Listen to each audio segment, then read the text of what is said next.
You're tuned in to RX Radio. Welcome back to RX Radio today. I'm one of your hosts, Jordan Junta. I'm sitting down today with Killian Hamilton. We had a great conversation around his outlook on basically training periodization as it pertains to the force velocity curve, skill adaptation, and Killian Hamilton with us at Prescript teaches a skill acquisition course that really outlines all of these principles if it's something you're interested in learning more about. So thanks for being here today, Killian. Can you give us maybe a brief introduction of your experience and how you came to these thoughts around training in general? Yeah, so my name's Killian Hamilton. I'm just gonna make it up right now. The education coordinator here at Prescript. So I handle a ton of incoming questions around our course offerings, in particular PSL1, skill acquisition that I teach myself, and a plethora of other offerings that we do have, and I'm able to sit potential students in the correct seat as they begin their educational journey with us. Outside experience from that, a ton of experience in strength sports. I think I'm coming up on a decade of competing underneath a barbell now, and I've made runs at bobsled and in the future masters, track, and field. So, one thing that follows my entire career is, I think you mentioned it, diving headfirst into any and everything, probably too deep at times, but learning something new is always going to be my number one motivation, especially in fitness. Unreal. Well, thanks for being here. Killian is a wealth of knowledge and experience in all things strength and conditioning, specializing at this current time more so in plyometrics, sport-specific training. It's great to watch. So check him out on Instagram, killian.hamilton. Check him out, Prescript Collective. And he's going to be running, again, the skill acquisition course through Prescript, dropping this July. So if you want to talk to him more about that, you can go onto the Prescript website, www.pre-script.com, and you can book a call with him directly to talk more about your educational experience through Prescript and the skill acquisition course. All right, Awesome. Let's get to it. Thanks, Killian. Killian Hamilton, ladies and gentlemen. What's up, man? Hey, it's always a pleasure to sit down and kind of get inside your brain, see where you're at. I love watching your training, to be honest. And I think by the response I get from literally anyone I talk to on the internet, I think a lot of people love watching your training because I don't think I've seen someone go as deep into as many things as you have in the time period that I've been following you on the internet since you started posting on the internet in what, 2020? Yeah, basically. Yeah, awesome. Last time we had you on, we talked a lot about plyometrics. I've been getting a ton of questions on plyometrics since then that I'm way underqualified to answer. So typically my answer is just go talk to Killian. How has your training been going since then? Really good, man. Really good. I think there was a dip, at the end of last week. I got like a sinus infection that kicked the shit out of me. But I feel better from that now. And the minute I got better, my training went, completely back to normal. But no, training's been good, and I think, like you had said, I've dove so deep into everything I've thought is remotely interesting, in the last 3 or 4 years, that it was nice, even like, getting sick or not feeling the best. It's like I had a secondary or like a tertiary, a third option to go to, but would still facilitate my training almost exactly the same. Like I knew I had to jump really hard or run fast or lift something heavy. And it was nice that, I've tried so many things now that when, doing a high hip clean didn't work out, I was like, well, I could probably just conventional deadlift and, get close to the stimulus I was looking for. Interesting. Yeah. I think that's something that a lot of people don't consider is those brief kind of acute periods of detraining or lacking capacity or ability, whether it's, actually getting sick, whether it's things like travel, stress at work. I don't think a lot of people really equate for how that's going to affect their training and properly change their training because of that stressor. So what was your mindset, your approach into going back into training after being sick like that? Yeah, I think a big part of it, one thing I feel that I think about or how I think differently than other people is I don't have like an effort to reward ratio in my head. It's like I don't go into training going, if I absolutely kill myself, I will deserve to be the strongest and jump the highest. Like I don't think that way. And I think a lot of people travel, stress, work, they see it as a weakness to say, I'm going to go in and, try half as hard today. It's like, well, that's just being weak. You should have discipline. And, it's like, you should have discipline. You should have discipline to go, there's absolutely no way I'm going to be capable of doing what's on this piece of paper today. I should Yes. not do that. So how did I go into training, feeling like a bag of bricks? I kind of knew what I needed to get out of the session. I write my workouts number one with a goal in mind, but that goal is more of like an intention of what I'm trying to get out of the workout. So, Mhm. I'll go into a session and go, today I'm trying to increase vertical force production. And it's like, okay, I have now a bucket, to quote Jeff Anderson, I have a bucket now of exercises I can choose from that have the main intention of vertical force production. Now, Mhm. how that exercise creates force production may be different, but the intention is always the same. So when I got sick, it wasn't necessarily like my base level strength that went down, but coordination, preparedness, focus, motivation went down. Like a lot of these like secondary subjective things really decreased when I got sick, but I Yeah. could still be really strong. So I just went, well, rather than doing this highly, coordinated activity, I'm going to pare this back to the exercise of least resistance to get that result. If it was a no arm, like a no arm swing box jump 2 weeks ago, I was like, you know what, I'm probably just going to do standing dumbbell jumps today. Like jumping onto something is way too much coordination. Not being able to use arm swing really restricts the movement for me. I just need to move today. So I was like, I just grabbed some, light dumbbells and I jumped up and down. I did the same thing. It's not exactly the same. It got me close enough. Yeah, really interesting. I think you made two really, really good points there. One around maybe the mindset around training, and one around the actual organization and planning of your training. The first is that people like to do the hard thing, right? They like to go in the gym and maybe just fucking send it, and they think that doing the thing that's most difficult is most benefit for them, but they're thinking only in terms of effort, right? Is that if I go harder, if I go heavier, if I move faster, then that's the only way I'm going to have progress. But as opposed to thinking that really being disciplined and understanding that sometimes the hard thing to do is to not go so hard, right? Is to dial it back, pull back, and understand that the most beneficial thing for you right now is to recover or adjust the stimulus or the objective variables so that you can still have a subjectively difficult workout, but you're doing the things that are going to allow you to objectively push the envelope later down the line. And I think that's something that a lot of people miss in the organization of their training, especially in periods like that. The second thing that I'm sorry, go ahead. Oh no, I was just gonna say, yeah, the metaphor I think of in my head is like I remember in high school I went to driving school. I think everybody had driver's ed or whatever, Yeah. so you get like cheaper insurance. Hmm. And the driving instructor I had, he equated on the chalkboard how much quicker you would get to your destination if you drove 10 miles an hour over the speed limit versus driving the speed limit. And he said, there's always that guy on the highway who literally changes lanes rapidly and tries to get in front of everybody, or you could just drive, 50. Yeah. And you Yeah. only get there moments sooner, but the likelihood of getting pulled over in an accident is exponentially higher. And that's where I think people don't understand progression, kind of like what you said. People are so marred with this idea of creating progress. If we understood that progress kind of happens and what we're here to do is limit regression, it's like, Yeah. I don't need to create progress. It requires so little of us to find progress. It's just time. Time is the number one thing that creates progress. Doing anything for long enough, something will happen. And it's Yeah. like so many people try and drive 10 over, and then that's when they, get injured, hit the wall, have to stop training. So for me, I kind of realize no matter how hard I work on a Tuesday, next Tuesday is still 7 days away.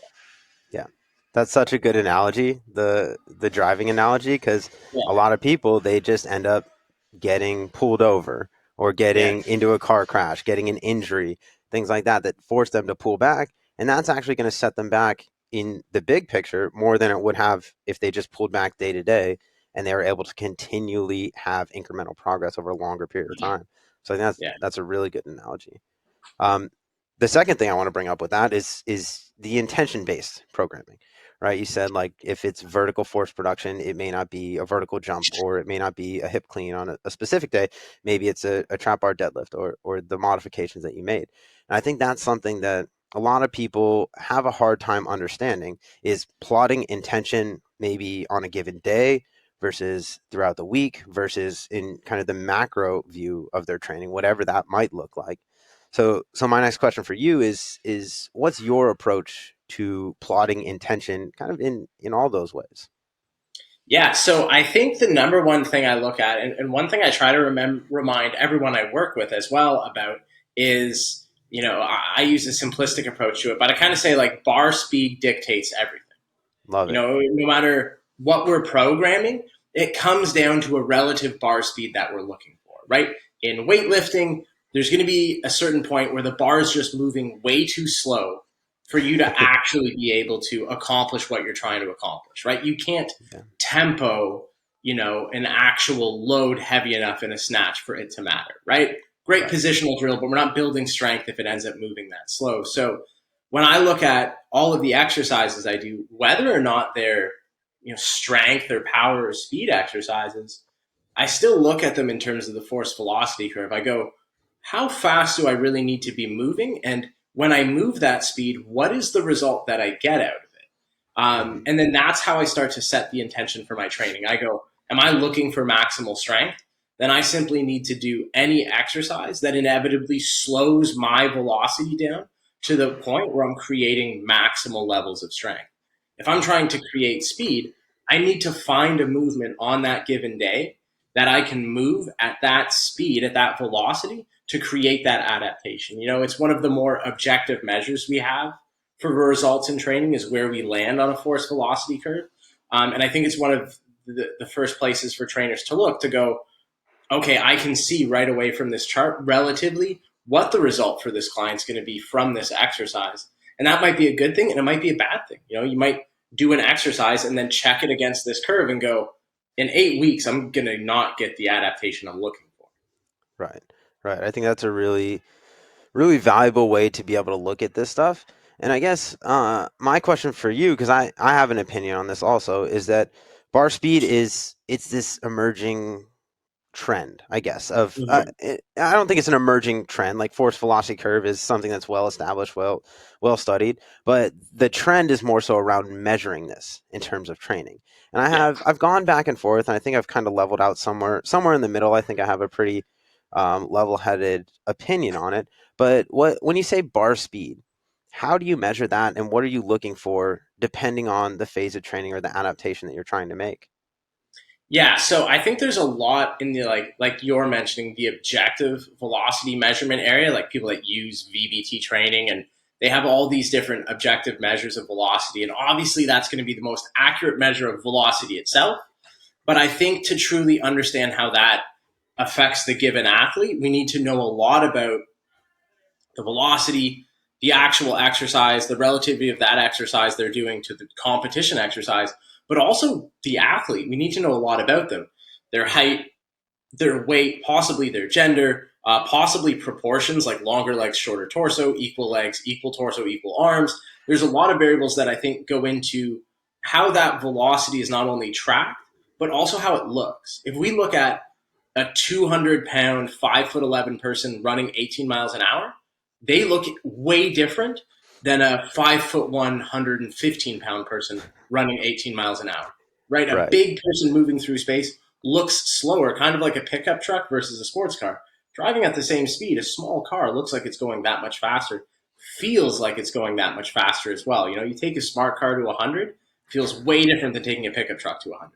Yeah. So I think that's where velocity starts to fall off in its objective view is what we want from velocity is I want to watch the person. I don't want to track it on a computer. I want to see how that speed converts for that person because we have different styles of athletes. So the way I look at it is I look at establishing someone's relative bar speed. Now you could do this objectively or subjectively. I just do it subjectively. So has every coach everywhere ever. Ever. Yeah, So who always. fucking cares about a computer? But I Yeah. like to watch how an athlete moves in their warm up, how they move in their last two warm-up loaded sets, and then how they move at like a relatively repeatable working set. Now, the Yeah. way I would judge bar speed is what I always tell people is something like if we were to look at it versus RPE, is when you're doing something that's an 8 RPE, the bar speed should drop off in the second half of the movement. Now, that's either the second half of a set or the concentric side of a movement. We're going to go from a constant, consistent bar speed to the latter half of a set or a rep changing in bar speed. And that's usually where we start to approach proximity to failure. Well, that's really good if we're trying to adapt maximal strength or hypertrophy. That's really bad for speed and power. Love it. Love it. Yeah. I So, have, sorry, go yeah. continue. Yeah, so speed and power, I always tell athletes, it's like speed and power is every single rep looks exactly the same. Yeah. If the bar speed changes, we have to stop. Yeah, absolutely. I love it. And I have pretty much the same exact outlook on it. And for anyone that is listening and doesn't really understand the force velocity curve, basically to sum it up, it's I believe it'd be reverse hyperbolic. Is that Yeah, I don't you got know. it. I'm an idiot. But Wait, it's basically parabolic? it's parabolic, sorry. But yeah, it's this downward sloping curve that says that at high force output, you're going to move really slow. And I'm sorry. Yeah. Yeah. And then high velocity output, I'm sorry. I'm fucking this up. You got it. At high velocity, it's going to be low force. Yeah. I just said it in a weird way. Yeah. So basically, if you're moving a ton of weight, it's going to be slower than if you're moving very little weight, you're going to be moving much faster. So like a good example would be a max weight back squat versus maybe a vertical jump on the other side of that. Right. So the interesting thing that you said is that you're in certain situations looking for the bar speed to slow, and that's going to show you proximity to failure. My analogy of this would be more kind of in the realm of barbell sports of, we'll say, a back squat in which we're trying to increase high end strength versus a snatch where we're trying to increase maximum power output. So and I explain it exactly the same way. And the way that I prescribe this, I don't typically use RPE. I will give weightlifters RPE, approximate RPEs, but what I've found is that a lot of them do better with percentage ranges. And that's exactly how I prescribe it, is that I'm going to give you a range. We're going to work up to, 3 sets of 5 reps in the back squat. And I want it to be between 70 and, we'll say, top end, maybe 80, 85%. And what we're going to do is we're going to work up, and our working sets are going to be the ones in which you can maintain a relatively consistent bar speed. And then your top set is going to be the one where the bar speed starts to slow, but your positions do not change. Right. And that's going to be something that is going to take us close enough to that tipping point where we're not necessarily failing. We don't have positional or technical failure, but we're challenging your positions to the point where it's going to force some sort of adaptation. Versus exactly what you said in a more power-based exercises, I want every single rep to look exactly the same. And that's going to be the first thing that's going to fail is going to be technique or skill, right? So if we add load into the equation to the point where it changes the way that they're moving, we're no longer training the adaptation or the intention that we're looking to adapt towards. We're just trying to put more weight on the bar and move it however we move it, which isn't necessarily the saying that I use in weightlifting all the time is that you don't get stronger in the snatch and the clean and the jerk by doing the snatch and the clean and the jerk heavier. You get better at the snatch and the clean and the jerk by doing the snatch and the clean and jerk better. And then we get stronger by increasing the loading, given proper positioning in our squats, in our pulls. And I think that's a hard switch for a lot of people to be able to understand in their brains, because it's especially weightlifting, because it's all on a barbell. It's all like, oh, I'm just lifting weight and I want to lift more weight so I can lift more weight. And there's this phenomenon where lifters especially they'll go off percentages that aren't true when you give them hard percentages. Like, I'm going to do 3 snatch singles at 85%, but I'm basing this off of what I want my 100% to be as opposed to what my 100% is. And they think that if they can meet these percentages along the way in that progression, that eventually their 100% will be what they're estimating their 100% to be, as opposed to actually just training better repetition. And the more better repetitions you have, the better you get at that. And then outside trying to maximize the other adaptations, whether that's mobility, stability, strength. then that's going to be the way that you actually improve in terms of the skill movement and build more strength that you can transfer to the skill, as opposed to just trying to will heavier barbells overhead and changing the way that you're moving. Yeah, and I think you make a really good point there, which I have struggled to articulate before. But you you mentioned how athletes will try and lift 85% of what they want to max out at. And they think they're like, if I can triple 90% of 100 kg, that means I can snatch 100 kg. And it's like, no, Yeah. because the percentage isn't related necessarily to that max effort attempt. The percentage is related to the force velocity curve and what you get out of the session. You know, it's like, I don't need you to grind 90% for three. I need 90% to land where it's supposed to land in terms of bar speed, so we get the adaptation that could lead you to being able to express that in a certain way, right? So that's a huge problem, I think, with percentage-based training, but percentage-based training without context. And I know that in weightlifting they use percentages, and in sprinting they use percentages. Like, I've had sprint coaching. I've worked on teams where the coaching is percentage-based and it's for sprinting. And it's like, what is 65% of my max effort sprint? Like, do I get a radar gun out and move my arms slow? It's like, no, it's 65% effort. And I think percentages in RPE and RIR, and I made a story about it a few days ago. Everybody gets these things confused. They're all the same, you know? And it's like you mentioned, you give somebody a window from 70 to 85 and you're like, go until the bar speed slows down. When I prescribe RPE to the more trained or the more skilled athletes that I have, I give them an RPE and then I give them a range of percentages where I'll go, hey, RPE 7, 80 to 85. So it's like, whatever inside that percentage is RPE 7, but don't overshoot. And I'll usually use this for my more skilled athletes who I'll program RPE 8 for, and then they're tripling 97%. Yeah. And I'm like, there's no way that this is true. And if it is, then max out instead. You know what I mean? And that's how I feel. Like, when people overshoot their training and they're like, yeah, 98% was RPE 8 somehow today. I'm like, then you should have just maxed out if that's the fucking case. So yeah, I think both of these things work really well contextually, and they help to bridge that gap to what we're talking about, which is training that drives an intention or training that drives a stimulus versus training that maybe satisfies this thing that you need to feel like your training was successful. Yeah, absolutely. And I guess I have two questions for you based off of that. First, I think a lot of coaches have a hard time verbalizing what they mean when they say RPE 7, right? And I think it is an advanced concept. You have to be very aware and you have to have a pretty deep understanding of your effort to really understand what an RPE 7 is. So do you have a specific way that you'll communicate that to athletes?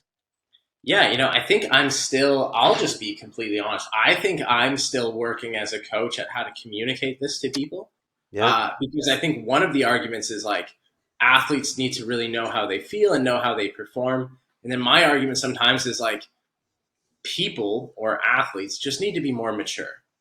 Yeah. And they need to stop lying to themselves about how heavy it was. You know what I mean? Because it's like, dude, you and me have trained for a long time. And a lot of people that might listen to this have trained for a long time. I know when something's fucking heavy, man.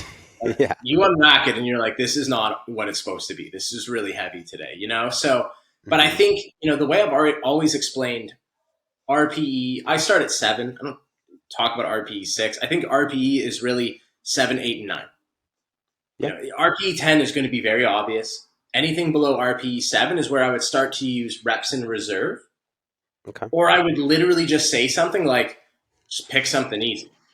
Yeah. I'll write it in someone's program. Like, just grab anything. I just need you to hold something in your hand. I don't really care. But when I start to talk about like RPE 7, I usually just tell people this is what your last warm up should feel like, because it's before the bar speed slows. So it's like, maybe we are doing 5 sets of 5 bench press today at RPE 7. No, none of those sets should feel hard. I really just want you to go in and practice bench pressing today. Yeah. It's like, I promise you, 2 days from now, we'll do a heavy session. But today, it should be easy the whole way through. Yeah, I really like that wording too. And I use the same exact verbiage for weightlifting is that I'll term things positional strength, or I'll Yeah. term things snatch practice, right? Is that we're practicing the snatch here. And then when it's time for it, I'll term it snatch testing. So to build a distinction, some sort of understanding that this is practice. We're practicing the skill of this movement versus we're trying to get stronger versus we're actually testing where we're at in this. So I think that's definitely a really good way to look at it. And also, I don't remember the dude, some Eastern European dude that started to a lot of the research on periodization is that there's not really a meaningful stimulus in terms of strength adaptation below about 70% of the 1 rep max. So it makes a lot of sense that if we can generally relate these things, RPE7 to about a 70% lift, is that it doesn't really make sense to be doing any sort of meaningful, we'll say, strength work, or there's not going to be many meaningful adaptations outside of skill learning below an RPE7, right? And even when we talk skill learning, is that I've had people, very strong dudes that are much larger than me, can lift a lot more weight than me, that an empty barbell might be RPE7 for them. If we think of it in the proper terms of what RPE is your perceived exertion, is you're sweating your ass off, you're having a hard time maintaining positions. There may actually be some positional faults with an empty barbell. So maybe an empty barbell is RPE7 for you, and that's going to be the most meaningful adaptation that you're capable of in this specific movement pattern right now. So I think that's a really good way to communicate and a really good way to understand that. Yeah. And then, And go ahead. please, Sorry. No. yeah. I I was was going just to going to ask say, another question. So if you have go more ahead. to go Ask on the that, question. Ask the question. yeah, Yeah. No. yeah. So my second question off the back of that is, what does periodization look like in your mind, based off of the force velocity curve? Yeah, so I think that's a great question because it ties into a question somebody asked me the other day. Somebody had asked me, when it comes to plyometrics, Mhm. how do you progress them? Or it was plyometrics and something, intensive or extensive, and what's the progression of them? Oh no, it was like absorbing and producing force. Like, how do you progress that? Yeah. And the answer was like there isn't a progression. Like I think Whoa. I'm so guilty of this myself. Like at one point I said runway of progression, but there's context to that. Like if we have base level strength, clamshells and banded external rotations and all these base level things that we need to know a human being could do, fine. And then we move away from that and we go, this person has no base level of function and no general strength. There is a general progression of those things, right? We go from, what I would say is like a mid-range, safe range of motion, and then we start to touch the outer ends of that range of motion. That deserves a progression. Progressing from a floor press to a military press is a meaningful progression of stability and of skill. But Hmm. once we get an athlete who can military press or push press or jerk, we don't necessarily have progressions anymore, right? Because they've touched the outside of their sport in terms of a skill level. They have a general competency in all of the meaningful types of training for their sport. So Right. once we get to that point, we don't need to keep creating more and more generic progressions of movement. We need to better understand how we adapt our athlete to what they do well and what they don't do well. So when I think of periodization, I think, my friend Brant said this really well. He talked about self-intensifying. And for the most part, most skilled exercises self-intensify, meaning the better you get at something, the harder it actually becomes from an absolute sense. You had Hmm. mentioned, like, if there's positional problems with the empty barbell and it's already at RPE7, what makes you stronger is getting better at it, right? And the RPE will naturally go down and you'll need to add more weight to get back to the same relative intensity. So most exercises self-intensify, and the same thing goes for periodization. I think most people will move linearly through their fitness or strength or performance journey, and what we're doing is it's almost like shifting a car. There's a transmission and you shift gears as the RPMs begin to go up and you go, I need to get into the next gear. to not redline this vehicle. That's what you do with an athlete. We don't progress through the gearbox of a car. Fourth gear isn't a progression of third gear. They have completely different. They have completely different purposes when driving. You might have to shift down at some point to increase the torque to pass someone. Well, you're not regressing the gears in that car. You have a different thing you need to be able to accomplish. Therefore, you need to get into a different gear. Same thing happens in periodization. An athlete's going to continue to self-intensify as they get good. Now, if you get to the point where this exercise is exponentially self-intensifying because the skill is so high, you might need to introduce something new to be able to lower the absolute difficulty and raise the relative difficulty. Where it's like, I don't need to continue, like you said, you don't get stronger doing the snatch. Exactly. So if you're really good at snatch, which you are, maybe a lot of our training isn't the full snatch. Maybe I give you a tempo variation. Maybe I give you a pause variation. Maybe I give you a complex because I'm like, you will not be able to handle 52 weeks of snatching. Right. You are so good at it now, it's going to self-intensify at a rate we can't recover to. So I'm going to start throwing obstacles in your way to strategize for. Keeps the relative intensity high, lowers the absolute intensity. Yeah, I love a lot of things that you said right there, and I saw you actually put up a post on this the other day on Instagram. Is that you were talking about variation, and that's Yeah. exactly what you're saying right now. Is that shifting the gearbox in your car? That's the variation? Is that it may not just we're not just going to snatch, we're going to do a hang snatch, or we're going to do a muscle snatch, or we're going to do a variation that's going to limit loading, but it's going to allow you to progress along your skill adaptation or your adaptation towards whatever the intention in that phase of training is. So I think that's a really good explanation of that. And also the way that I'm kind of looking at this is the other thing that you said that I really liked, and I think it just kind of connected a dot in my brain, is that there's no progression towards or after plyometrics. Because if we think of this in terms of that force velocity curve, that's it. That's the highest velocity movement that we're going to do. Right. So maybe we don't have any external force, but the because of the lack of loading, it's going to be a lot of force production. And we're expressing that by moving fast. And it takes a lot of adaptations along the way to be able to be effective and for that to be an appropriate training modality. So and this is probably just my biases in the way I look at things, but I look at it in a traditional periodization model is that we're going to go through like a general preparation phase.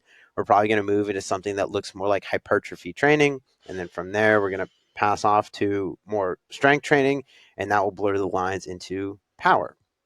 So as we go through that adaptation, that's literally us going down that force velocity curve, and that things are going to move really slow, and we're going to look to increase loading at first, or even before that, we're going to look at building the qualities that are going to allow us to increase loading and variability over time. And then we're going to load it up. We're going to build some sort of competency around force production in general, in a more controlled, slower setting. And we're going to express that with heavier loads, and then we take lighter loads and we move them faster, and we continue to do that until we get to the point of proficiency in moving our body at maximal speed. And I think that's basically the way that I think of periodization in general.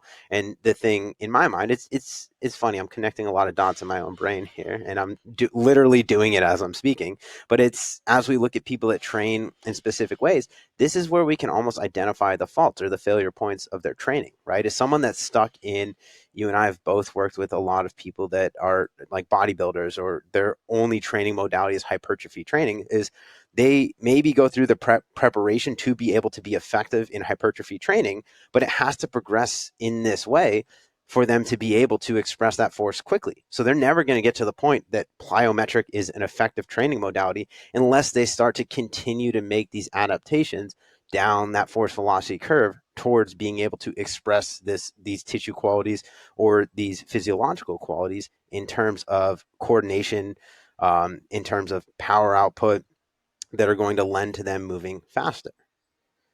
Yeah, and I think you make a really good point, right? Because I think when we start to talk to people, especially who devote their time and energy to hypertrophy, I think there's so much of a conversation going right now in hypertrophy and in body composition that has to do with biomechanics, which is great. It's what we teach. It makes Yeah. sense.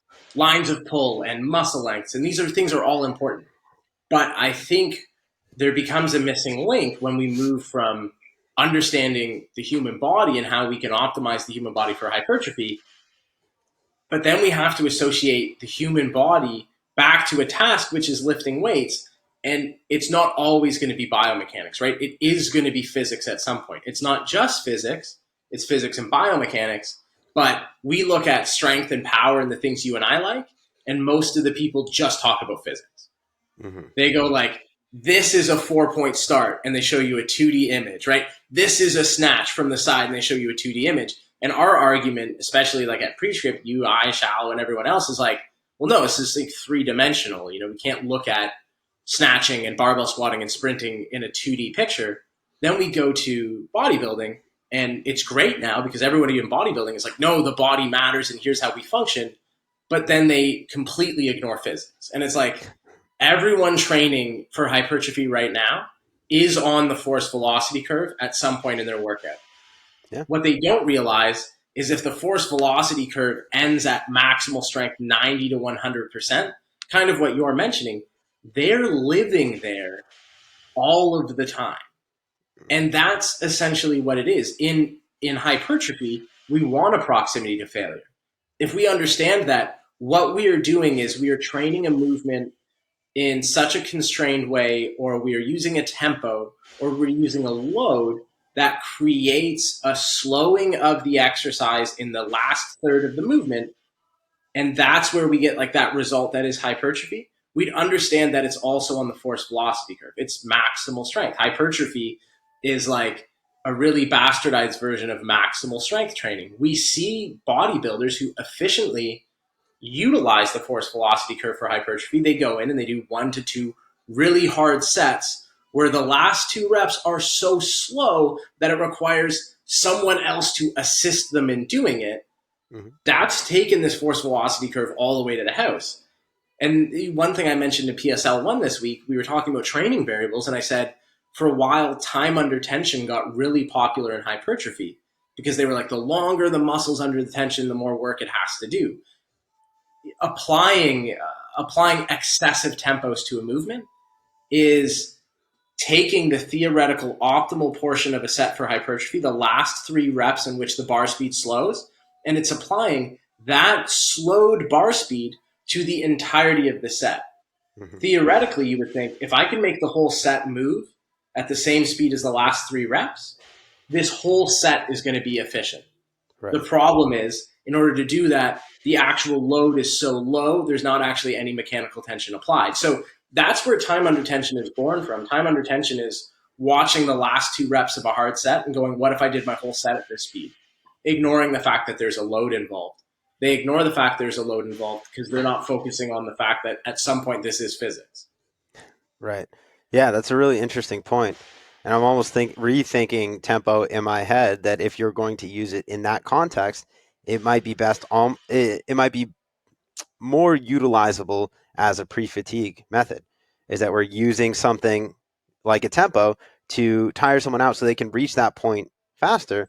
But then as they get to that point of fatigue, maybe just having them go at whatever speed they maximally can move at, but arranging that in a way where it's naturally going to slow down as they get to that point, and kind of superimposing the fact that, that whole like 8 to 12 rep set is where we want to land with those reps that are slowing down. Yeah, and I think like you're saying, like there is utility to that understanding of tempo in that context. And what you said is like we can use it as a pre-fatigue. Like we can make the easy stuff hard, and then we can, take the governor off and let the person do the hard stuff however they want to, because essentially that hard set will become hard at the point it was always going to become hard anyways. Right. The other way I would look at it is, we have this opportunity now to address where these tempos really benefit a movement based on where this movement would naturally lie on a force velocity curve. A barbell is going to get to be maximal at some point. It's going to slow down. Now, as the modality becomes easier to use or just effectively absolutely lighter, we need to employ way more tempos because the tool you're using is never going to be difficult. A cable face pull is just not going to be difficult. It's never going to be heavy in an absolute sense. So if we want to consider the absolute objective load of our barbell RDL every week and add 2.5 pounds, we have to then understand that our single arm tricep extension at 17 kilos, those two stimulus are not the same. Mm-hmm. Where I don't actually need tempo in the barbell RDL because the load's going to force it, in the tricep extension, I need the tempo because otherwise this load is relatively too light forever. I would Right, need to right, do 1,000 reps of it to get close to a tonnage that creates any, usable stimulus. right. I see what you're saying. Yeah, so you're kind of bumping up the RPE on this with the use of a tempo. Yeah. Beautiful. Um, yeah, I guess where my brain goes with all this, especially talking to you, is that you teach the skill acquisition course for us Yeah. at Prescript. That's your brainchild. So if we start to superimpose some of the concepts that you teach with the skill acquisition course with maybe this outlook on training periodization as it relates to the force velocity curve, what does that look like? How do we start to implement that?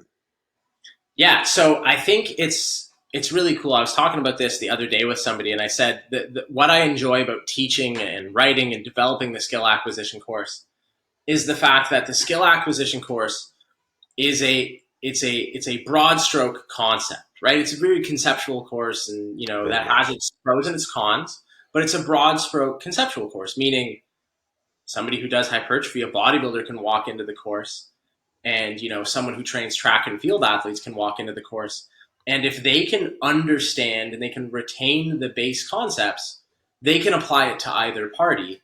And that's due to the fact that it is really a first principle of training. And the reason I use the force velocity curve, and later this year we're going to use it really in depth in the skill acquisition course, is because it allows us to not only plot these different disciplines we have in strength and conditioning and in fitness, but it allows us to plot our programming in a really objective way as well. Because what you had mentioned earlier is we can start to decide on the intention of a movement. Is it a practice movement or is it an output movement?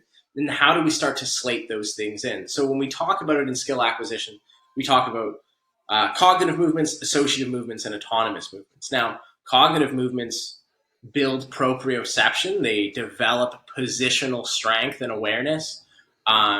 They develop first principles, so we can start to identify positions. We can start to create, stronger links to those positions later on in different environments, either at max speeds or at max intensity. But if we understand that the cognitive phase of training is practice and is drilling, we can all of a sudden begin to load in exercises that make sense and load in intensities that make sense. The Mm-hmm. reason this is important is because this is how a sustainable periodization works. You had mentioned if the empty bar is RPE 7 for someone, we also have to think that some stability drills, regardless of how optimal that stability drill is, it's suboptimal from the point of view of building positional awareness for this individual. So skill acquisition allows us to redefine what optimal is. Optimal is going to have time of day constraint. Optimal is going to have an individual athlete constraint. It's going to have a sport specific constraint to what optimal might look like. Skill acquisition allows us to identify those things early and then build a periodization around this. If we have a sprinter or a weightlifter, maximal strength might be something that has some utility, but it might be where we live a minority of the time in our training in. Right, We don't want to build power athletes to move slower, but we right. need to build power athletes to be stronger. So I need to find a way where I can access this maximal strength, but in a way that doesn't conflict with their sport. Mm-hmm. Yeah, I think that's a really good outlook, and I think that's the way that at least athletic training should be looked at. Is that when we take any sort of athlete, we'll use a runner in this case, is that we want them, or a sprinter in this case, we want them to live on that side where it's low load, high speed. We're moving really fast. That's where we want to live.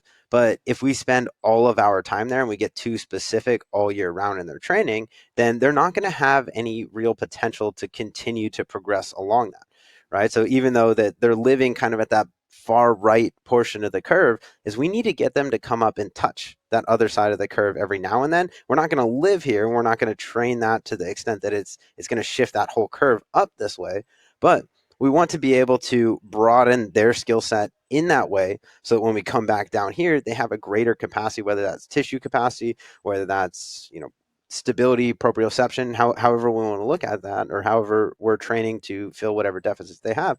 We want to buffer their capacity to do that. So when we come back down here, we can be more effective in that sport specific training.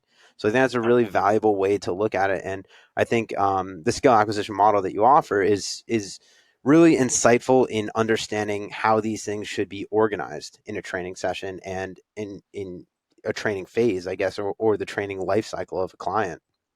Yeah, and I think the point you make is really important. I think the point that you make largely is one of the major goals of skill acquisition. I'll still credit Jeff Anderson again with using buckets once in a conversation with me, and I stole it. But it's this idea that we oftentimes have athletes that enter into training and find specificity to be the thing that's going to yield them the greatest results. The unfortunate nature of specificity is travel, sickness, stress, location. All of those things might limit your ability to be specific. But if we can understand the broad stroke concept of the force velocity curve and exiting a session with some intentional stimulus, what we need to be able to do as coaches, number one, is skill up on creating bigger buckets of exercises and modalities that create that stimulus. And then we need to be able to skill our athletes up to the ability that I can have some level of variability and interchange with the movement I use to create that adaptation. At the end of the day, we have athletes that come in that need to get maximally strong or need to move faster or need to generate hypertrophy. If I only have 1 to 3 tools in that bucket myself as a coach, or if I only have 1 to 3 tools in that bucket as an athlete, it's going to really limit my ability to counteract any negative influences on my training or lifestyle. I want to be able to come in the gym and go, I have a baseline capacity across the board and competency across the board to be able to remove trap bar deadlift today and do a dumbbell jump, or to remove single arm dumbbell row and get on a machine and find the same positions on a machine and what have you. So, in skill acquisition, it's broken down into the cognitive phase, which develops base understanding and proprioception. The associative phase is really about understanding where a sport lives in a classic periodization. And by saying that, what I mean is what is removed from the weight room when a sport exists. That's really important to understand. When your weightlifting exists, what do you not do as an accessory? When someone is in the deep end of sprinting and they're going to the track 2 to 4 times a week, what gets removed from the weight room? Or if someone's playing football twice a week, what gets removed from what they do in the weight room? And the autonomous portion, like you had mentioned earlier, is understanding where a skill movement and an output movement begin to differ. You had mentioned bar speed and positional change. When we start to understand the autonomous phase, we start to understand, is it going to be worth it? Is there some economic benefit to me driving this skill into movement into output? Or do I need to start to find a variation of that movement to allow it to be output? Is it going to be detrimental for this athlete to squat with a barbell for output if it means their bar position changes later in the set? Is that going to impact their sport? As a weightlifter, maybe we don't want to drive any of these movements into output, right? Maybe we want to regress and we want to find dumbbell push presses or Cuban presses or goblet squats because I don't really want you changing position under a barbell. Well, that's where the autonomous phase lives, right? The autonomous phase is finding relevancy in ways that won't affect your sport negatively. Yeah, I really like that outlook. And we've been using the term specificity and variance in here. And maybe just to draw a correlation between the two is that a lot of times when people look at these, they're opposite ends of the spectrum, right? Is that sport specific is over here, I'm just sprinting. And then variance is I'm doing things that look nothing like sprinting. And that's the way that people think of these. But I think this is a shallow thought, is that our variance should still be specific, right? Is that especially when you talk about it in this skill acquisition model, is that we want the variance that we're choosing to have specific adaptations that are going to allow you to be more effective at that thing that we're training for end of the spectrum. And I think that's a really important way or a concept to understand as we talk about things this way, as we get into these autonomous tasks, is that the reason they can become autonomous is because you've done that work on your cognitive and your associative phases in maybe a more varied way, but your variance that you're choosing is things that are very specific to the adaptations you want to make way down here. Is that I'm not, if I want someone to snatch more weight, I'm not having them do, I don't know, sled pushes and hopping on the rower for intervals just because it's different than snatching. I'm choosing specific adaptations that I want that person to make in the off season that's going to allow them to become more autonomous or be more effective when we start to add in those autonomous skills later down the line. Yeah, and I think that's an important thing for people to know, and for the people in skill acquisition, a big thing we go over is like understanding understanding key body positions and like structural landmarks. So like shin angle is a big one, torso angle is a big one. Like shin angle, torso angle in unilateral movement, like the posterior side of like the extended leg, so like posterior hamstring angle. It's like these things become really important in skill acquisition because, like you said, I'm finding variability not in body position. I'm finding variability in environment, in environmental constraint, what the modality, what the exercise is, what the tool is that we're using. That's where the variation is applied. But if I want a negative shin angle in my sport, I want an autonomous movement that has a negative shin angle. If I want a forward torso, I want a movement in my autonomous phase that has a forward torso. If I need a downwardly rotated scap, I need a downwardly rotated scap.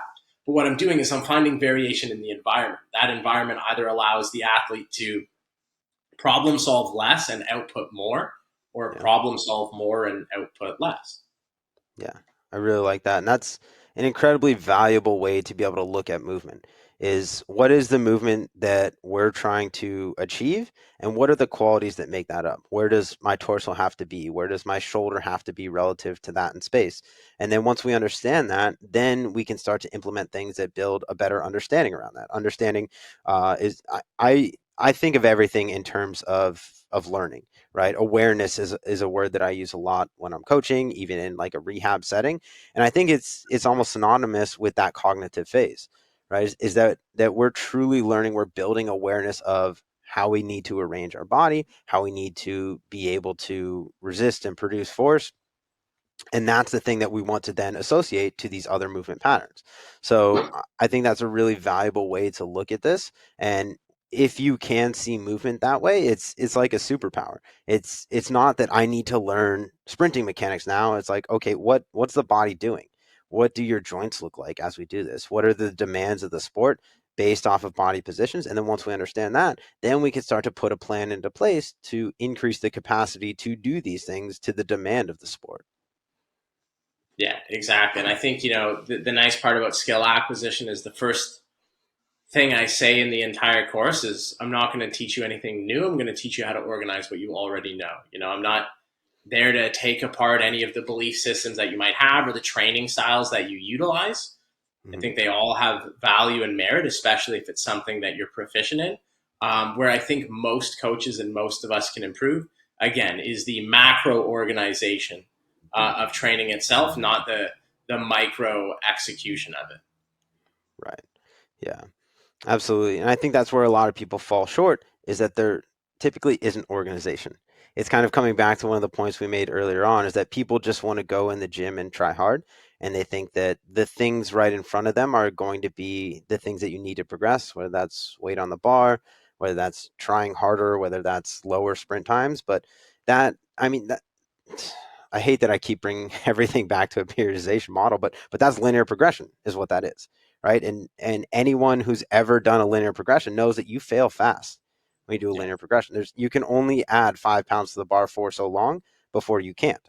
And there needs to be these other practices put in place so that you can continue progress and you can prolong that, where that's variation, whether that's different loading schemes, whether that's different phases of training, different adaptations that you're trying to seek out.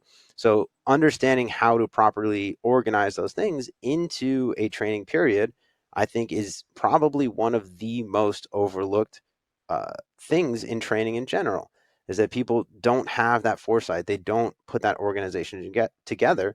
And once you understand how to do it, it becomes very intuitive, right? Yeah. It's once you understand that this is going to lend to being better at that, then it starts to build that importance, and it becomes really straightforward. But unless you take that step back, and it's like say peaking for a meet, whether you running a track meet, or me lifting a barbell off the floor, or you in powerlifting is another good example, is that if I peak for a meet and I get back in the gym and I try and progress another 5 pounds on the bar, 5 pounds, I'm not going to get stronger that way. You need to take that step back and have an assessment phase where it's like, okay, this is how things went when I tested, when I took things and I ran as much current through the system as I could. What broke down? What qualities do I need to enhance my understanding around? What do I need to become more competent at? Are there joint angles, body positions that were really failing on me? What exercises, what variations can I put into place to help buffer my capacity to be able to hold position with maybe greater load turning into greater speed over time? Then once you understand that, it becomes really intuitive how to continue to drive progress. And it's never this straight line up. It's always kind of that hump, and then we go down, and then a hump maybe a little bit higher, and then down, and we continue that over the athletic career. It's exactly that analogy that you made of, if I drive 50 miles an hour on the highway, I'm going to get there the same time as someone, or maybe just behind someone that's going 10 miles over. But if we do that over the course of their driving career, that person that's going 10 miles and over is probably getting more tickets. They're probably getting into accidents. They're having more setbacks than that person that just stayed at 50, stayed the course, and understood that this is the process that's going to get me there most consistently over my driving career or my athletic career.